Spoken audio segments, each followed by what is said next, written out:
ഇന്ന് നമുക്ക് ചുരിദാറിൻ്റെ ഒരു വീഡിയോയാണ്. ചുരിദാറിൻ്റെ വീഡിയോയിൽ നമ്മൾ 2-3 ടൈപ്പ് മെറ്റീരിയൽസ് കാണിക്കുന്നുണ്ട്. അപ്പോൾ ഡെയിലി വെയറിനൊക്കെ പറ്റുന്ന ഐറ്റംസും അല്ലാതെ ഇന്ന് ചുരിദാറിൻ്റെ 1-2 വീഡിയോസ് നമ്മൾ ഇടുന്നുണ്ട് കേട്ടോ. പാർട്ടി വെയർ ആയിട്ടുള്ളതുകൊണ്ട് ഡെയിലി വെയറിനും ആയിട്ടുള്ളത്. അപ്പോൾ നമുക്ക് നോക്കാം ഇന്ന് വന്നിരിക്കുന്ന കളക്ഷൻ 1650.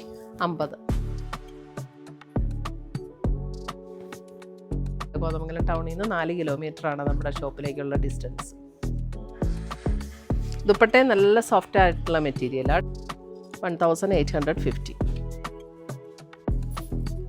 നല്ല ഭംഗിയായിരിക്കും ഈ ചുരിദാറൊക്കെ തയ്ച്ചിട്ട്. നല്ല സെറ്റാട്ടോ. പ്യുവർ കോട്ടൺ ആണ്, എല്ലാം പ്യുവർ കോട്ടൺ മെറ്റീരിയൽ ആട്ടോ. ഇതൊക്കെ നല്ല ലോങ് ലാസ്റ്റ് ചെയ്യുന്ന കോട്ടൺ മെറ്റീരിയലാണ്. എല്ലാം നല്ല ഭംഗിയുള്ള കളേഴ്സ് ആട്ടോ. ഇതാണ് ദുപ്പട്ട വരുന്നത്. പുതിയ കളക്ഷൻസുമായി നമ്മൾ വീണ്ടും കാണും. Children bye, take care.